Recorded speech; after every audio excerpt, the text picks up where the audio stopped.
What is up, everyone? Welcome to the Fleaflicker NFL Show, episode 26. I'm your host, Arib Umar. Today's going to be a solo podcast, so no Amal with me today, or no other special guests. There's a lot of NFL news that has happened over the last two seasons, and I kind of want to hit on it in one video. There's a few things that I want to leave to another future podcast within the next couple of days. One about the Washington Redskins, a Cam Newton documentary series, or audio documentary series done by The Ringer. Odell Beckham Jr. almost retiring back in 2017 because he wasn't having fun with the game. There's a lot of stuff that is worth talking about, but there's two main stories that I want to focus on today, and a third Baker Mayfield segment that really intrigued me. So let's just jump right into it.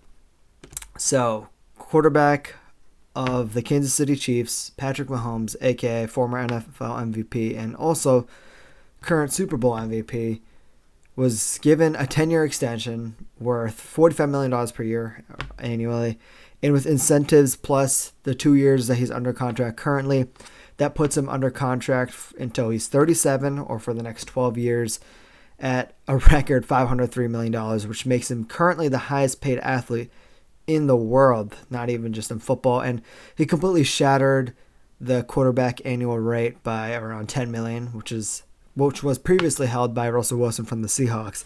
So there's a lot of things that people are going to talk about when it comes to the Patrick Mahomes contract.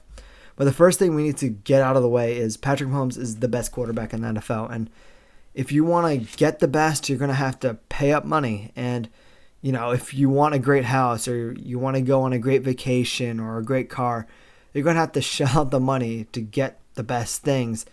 And that's exactly what the Chiefs did here. They wanted the best quarterback, so they decided to shell out money. And lo and behold, they've locked in Patrick Mahomes for the next 12 years. And Patrick Mahomes, the way I see this is a huge steal for the Kansas City Chiefs. He's the best quarterback in the NFL. And as of right now, or even 2 years from now, the contract isn't going to be great. And they have a really short window for the next 2 years where they probably need to focus up all their energy into winning. And they've done that, but they re-signed Chris Jones, star D lineman, today for a 4-year, $85 million contract. So they're trying to invest as much as they can now. I'm assuming that contract is mostly front-loaded because Mahomes for the next 2 years is extremely cheap. So they need to work on this window they have right now. But the thing about Patrick Mahomes is he's the elite quarterback. He's the highest elite quarterback. And when you look at someone like Dak Prescott, he can't overcome bad circumstances. If he's lacking talent, he's not going to be able to win a Super Bowl. And we haven't seen Patrick Mahomes lacking that elite talent yet with Kansas City, but something just hits me that even when he doesn't have that elite talent, he's still going to be really good, though obviously not as good as he is right now. But the thing with Patrick Mahomes and the Kansas City Chiefs is if you look at in the last 5 years, right? Back in 2016, Andrew Luck signed a contract that was paying him around $25 million annually, and less than 4 years later, Russell Wilson was being paid $10 million more per year.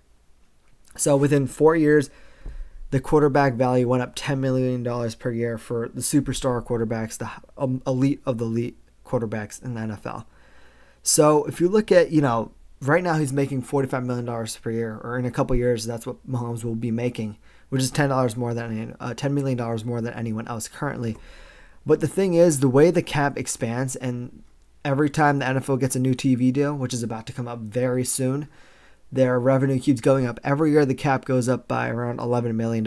And though that's probably going to change because of Corona, less fans buying tickets, and I wouldn't be shocked if the cap takes a pretty massive hit, maybe all the way down to $20 or $80 million less because of Corona. But that's not going to impact the Chiefs right now. And in the short-term future, and even the long-term future, the cap is going to keep going up. That's just how it's going to work out. And when you look at Mahomes, the Mahomes contract in year 5 is going to be a bargain. Maybe not year 5, but within, I'd say 7 years from now, Mahomes, people would have caught up to Mahomes and probably superseded him. You'll have, who knows, maybe the Sam Darnolds, the Trevor Lawrences, Justin Fields, whatever quarterbacks at that time will be getting coming up for their long-term contracts. Those quarterbacks are probably going to get paid more than Patrick Mahomes in the next 5 or 6 years. And when it comes to, the middle of his contract, that $45 million a year, that's going to look pretty reasonable for probably the best quarterback in football at that time too. So first of all, you got to pay the highest price to get the best player, and you did that, and you blocked in Mahomes. If you're the Chiefs, you don't have to worry about quarterback for the next 12 years. You're set in, you have the best player currently at that position, and that gives you huge mental stability and huge organization stability. And the thing is, some people, and including me, the first thing I thought of when I thought of this contract, this big money contract, I thought of Aaron Rodgers. Aaron Rodgers was an all-world quarterback, literally the best of the best in the early 2010s. He got a big contract, and guess what fell out underneath him? The defense. The Packers defense completely crumbled until this year where they finally rebuilt it. But the defense was terrible for 3-4 years, and that hugely costed Aaron Rodgers chances of, making playoffs, winning Super Bowls. And honestly, that's my biggest fear for Patrick Mahomes, that the defense will fall out underneath him. And because of that, it doesn't matter how good of an offensive talent or how many points you score. If the defense is going to keep allowing points, it's going to be hard for you to win games. And you've seen that with Aaron Rodgers as he's aged. And that's my biggest fear for Patrick Mahomes, that he will turn into an Aaron Rodgers, one of these all-world, one of the best quarterbacks you've ever seen of all time, one of the greatest talents, and him just essentially sitting on the bench and just watching his defense get burned game after game, year after year, costing you playoff wins, costing you Super Bowls, costing you everything. That's my biggest fear for Patrick Mahomes. But on the Chiefs side, this is a great deal. You're getting a 10-year deal and almost 12 years with the 2 years that he's currently under contract. You're getting huge organizational stability. And also, the way the Chiefs are built, it's built around Andy Reid and Patrick Mahomes, one of the best head coaches currently and of all time, and currently the best quarterback in the NFL. And the biggest difference between the Packers and the Chiefs are that even though the money might be similar, they might lose defensive talent, but the difference between Mike McCarthy and Andy Reid is so great that I think Andy Reid and Patrick Mahomes are going to be a huge duo, and that duo is just going to bring huge organizational stability. And also, they're trying to become the Patriots. It's that simple. And you're going to see teams and players, especially free agents, who decide to take a pay cut, and that's going to be huge when you're paying your quarterback $45 million a year, 20% or even more of your cap space per year.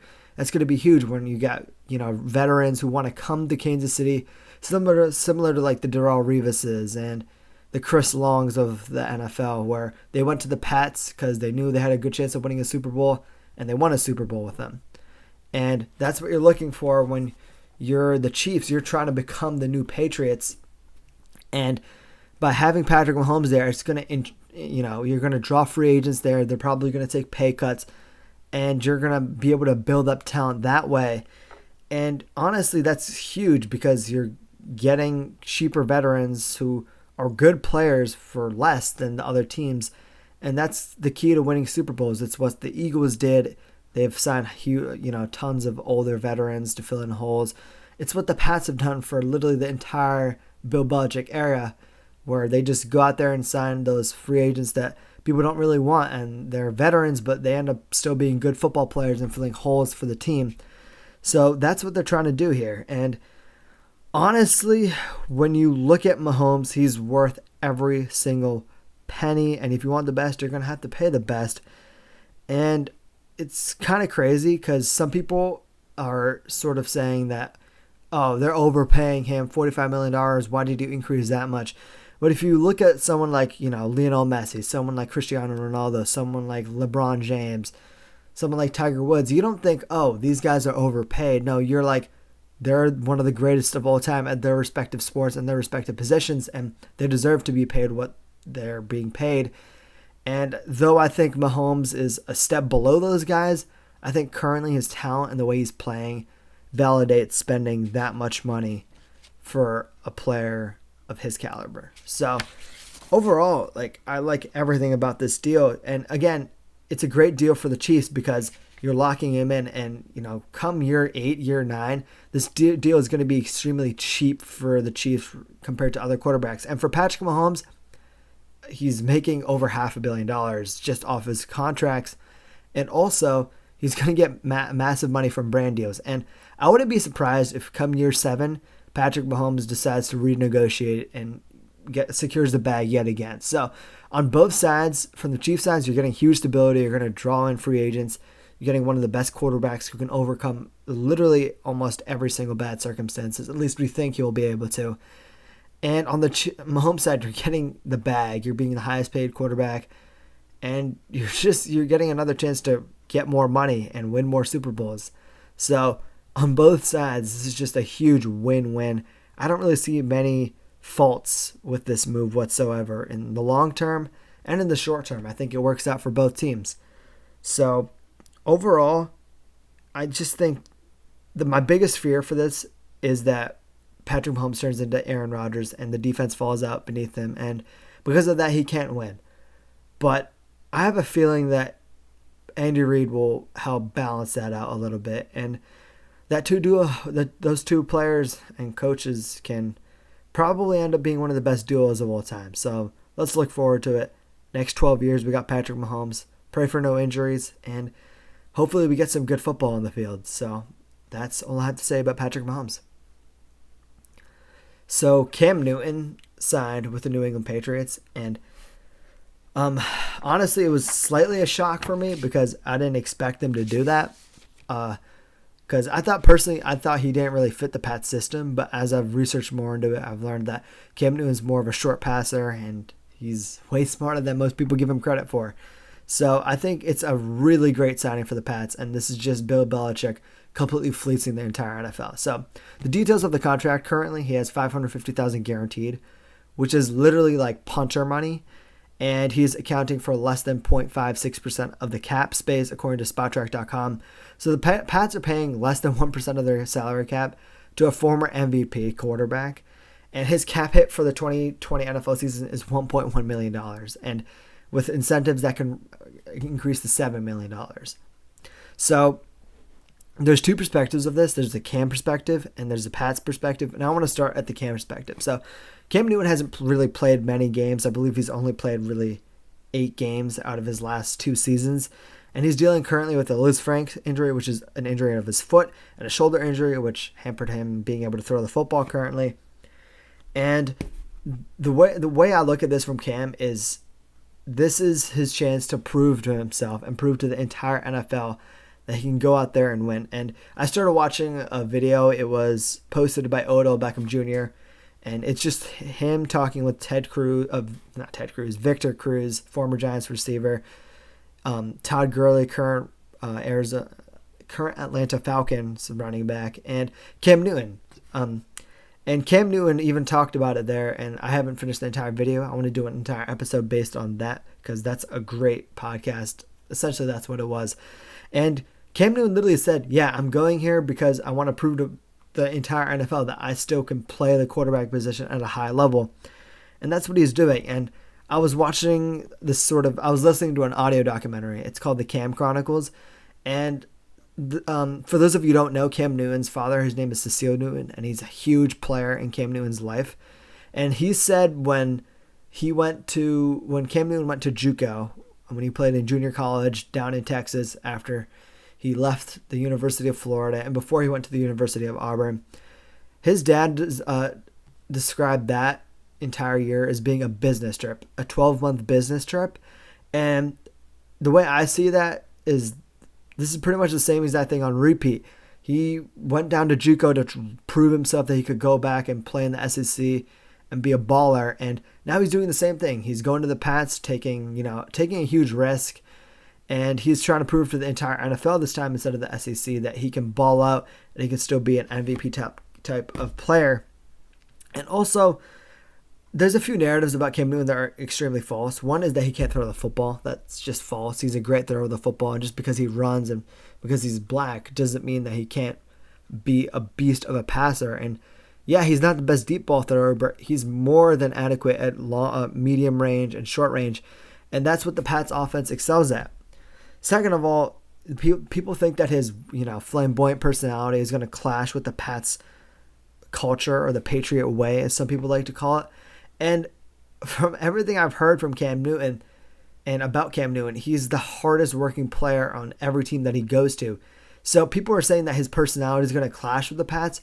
I think his personality is going to mesh perfectly well with Bill Belichick and everything he wants. Bill Belichick wants a hard worker, and that's what he's getting in Cam Newton. He's getting someone who's going to work his tail off, go out there. Have you seen his gym videos on Instagram? Man's always grinding. Man's playing basketball, throwing to players like Odell Beckham consistently. He's going out there and he's putting the work in, and that's something that Bill Belichick respects. And people who are saying that Cam Newton's personality is going to clash with the Patriot way or the Patriot culture are just completely wrong, because Cam Newton is an extremely hard-working player. But so, if anything, he's going to mesh really well with the Patriots culture, and he's going to fit right in. And also, Cam Newton, just because he dresses flamboyantly and dresses, like a weirdo a little bit, I will acknowledge that. I don't particularly like his dress sense, but when you look at him and the way he just works his tail off, that's something that Bill Belichick is going to extremely, extremely respect. And also, some people are saying he did this to secure the bag. He's already being paid over $20 million this year by the Carolina Panthers. So he's not doing this for the money. He's doing this, like I said, because it's a business trip, and he's trying to prove to himself and the Patriots that he can be an NFL starting quarterback and maybe even be a potential MVP. So there's an underrated part of this storyline that people aren't really talking about. So over the last decade, so the 2010s, Cam Newton was the highest hit quarterback in the NFL with over 900 hits to his body, and the second player was Russell Wilson with 600. So he had over 300 more hits as a quarterback than any other player in the NFL. So taking this time off might actually be beneficial for his body. Not getting consistently hit, not getting beat down.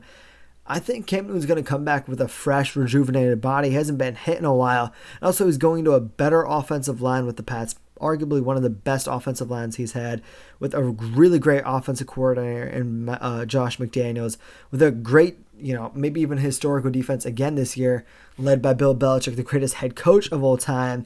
And also, rushing quarterbacks are something that McDaniels and Bill Belichick haven't had. And being able to add that new element to the Pats offense is going to completely change things up for them. So just overall, from Cam Newton's perspective, the way this can go is, assuming he plays good, which I think he'll play extremely well, he signs a long-term deal with the Pats, or B, he doesn't and he hits free agency, secures the bag, probably gets his final contract, can feed his family, retire, whatever afterwards. And he's proven to the NFL that he can still play the game, and he's going to go to a team that wants him, and he's going to ball out and secure the bag. So from assuming Cam plays well, this is just going to work out for him no matter what.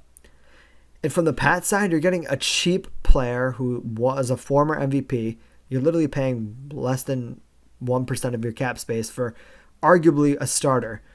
And, someone who could be a steal when it comes to the free agency and even the 2020 offseason. And also, people are forgetting this, but Jarrett Stidham could move as well. So some people are saying, they're going to have to redesign the whole offense around Cam Newton. No, Jarrett Stidham can move as well. So you're going to design the offense around Jarrett Stidham being able to move. And he can't do it as well as Cam Newton, but he's not going to sit there in the back, in the pocket, just sitting there like a sitting duck, like Tom Brady. Jarrett Stidham's not as smart as that, as Tom Brady. He's not as good of a thrower of the football, and he's not Tom Brady, just flat out. So the fact is, you're going to have to change the offense for Jarrett Stidham anyway, and now that you have Cam Newton, you're just going to have to change it up a little bit more. And Josh McDaniels has had success with running quarterbacks. He played with Jacoby Brissett back in 2016, and he blew out the Texans 27-0. So he can very much play with those running quarterbacks. And it changes their entire philosophy on offense. You're going to have to, for the defense, is going to have to completely account for another player that they're not going to have to do before in the run game. And by having to account for Cam Newton in the run game, that's going to completely change up the numbers game. and it's going to completely change up the Pats offense and the way defenses play the Pats offense. And the Pats' philosophy and game plan is always changing. So Cam Newton's just going to fit right in. They're going to make the system fit Cam Newton.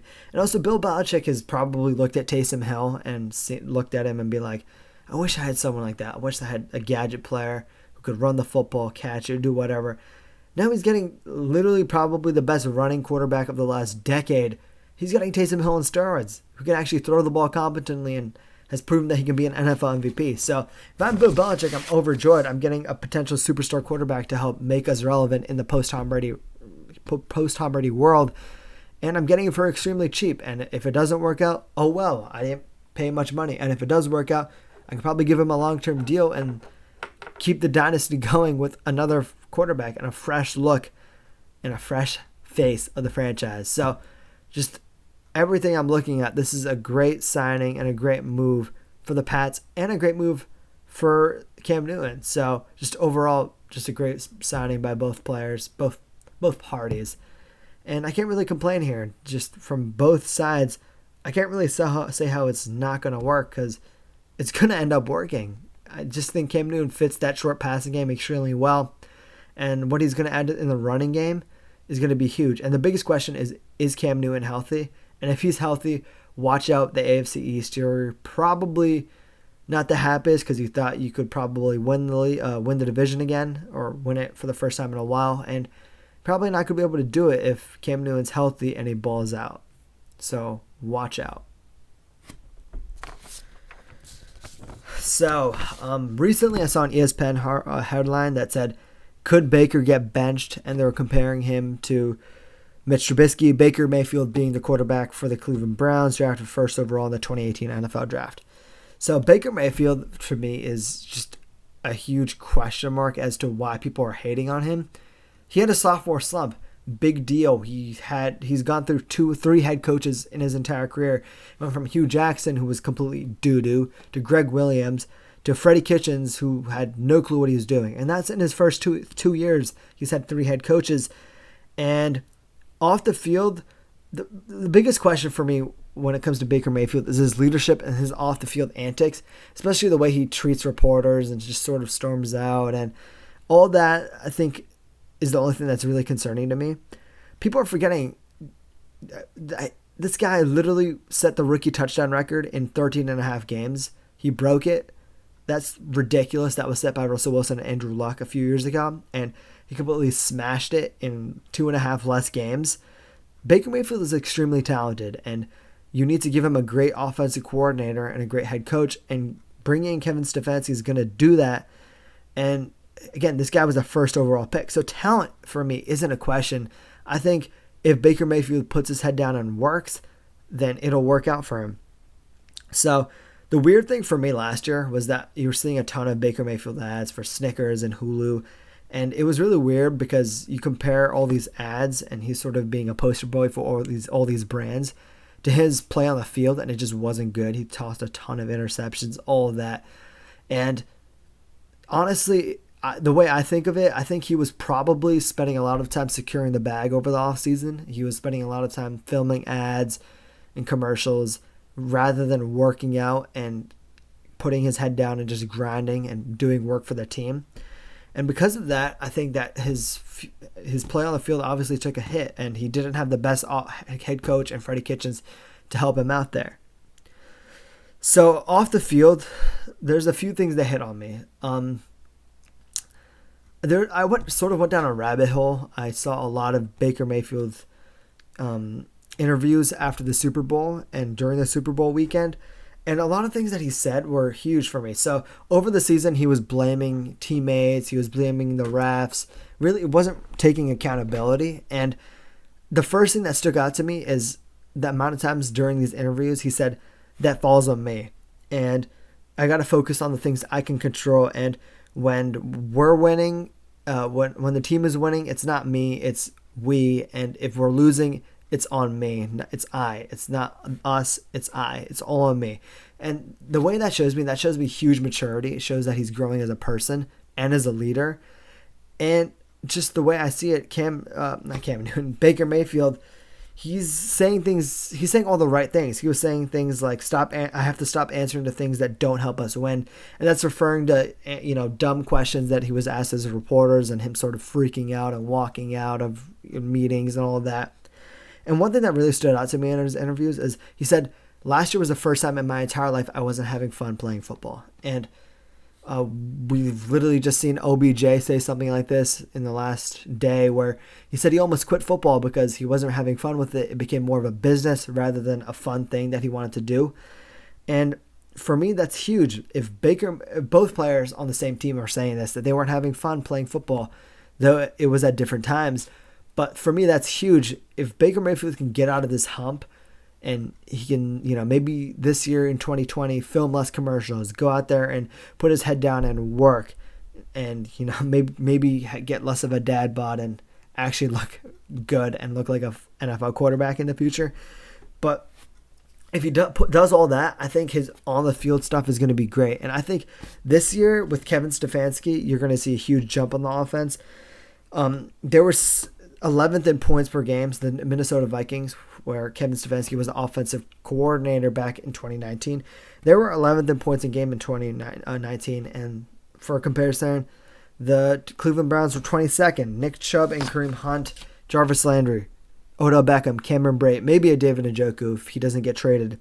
The Browns have a plethora of weapons, and Kevin Stefanski is probably going to help unlock that. He's going to help open up the running game for their 2-star running backs. He's going to help open up the passing game. And overall, the O-line is extremely improved. There was a lot of times last year where Baker Mayfield was getting hit, and he was getting almost paranoid of being hit, so he would run out of the pocket for no reason. He'd just bail, even when he didn't see pressure. He saw a lot of phantom pressure almost. He was the 9th most sacked quarterback in 2019. And they've improved the O-line with Jedrick Wills, who they drafted in the first round from Iowa, and Jack Conklin, who they signed in free agency from the Tennessee Titans.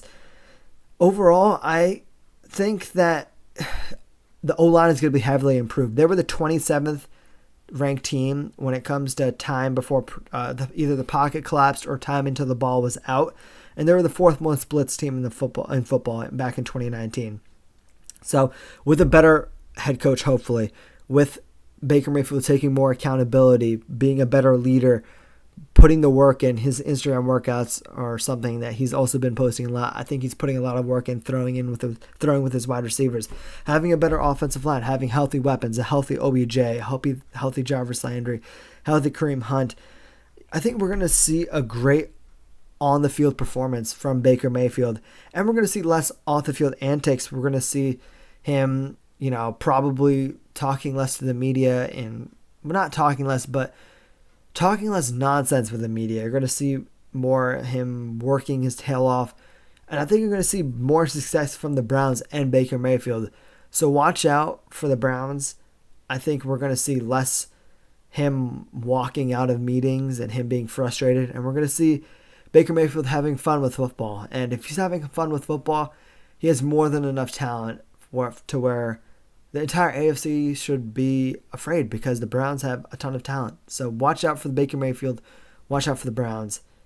And watch out. They might make a run in the playoffs this year. This year might actually be the year, and I have extremely high confidence that Baker Mayfield will have a huge bounce back year in 2020. And we're going to see the end to these, are the Browns going to draft another quarterback soon nonsense. And honestly, the ESPN headline extremely triggered me, and that's why I wanted to do this topic. He's extremely talented, and I don't see a way in hell that Baker Mayfield gets benched in 2020. So that's it, you guys. Thanks for listening. I think this is a pretty solid show for me today. Follow the Instagram account. It's the Fleaflicker podcast at Instagram. I post almost everything that I talk about on this podcast there. And go follow the Twitter. It's also the same thing, the Fleaflicker podcast. Check out the Sports Saga YouTube channel, where I post film reviews and I post videos of these podcasts. Thanks for watching. Do all that fun stuff, like give a podcast review on Apple Podcasts or whatever else you're listening to. Do all that fun stuff. Thanks for listening. Peace out and bye.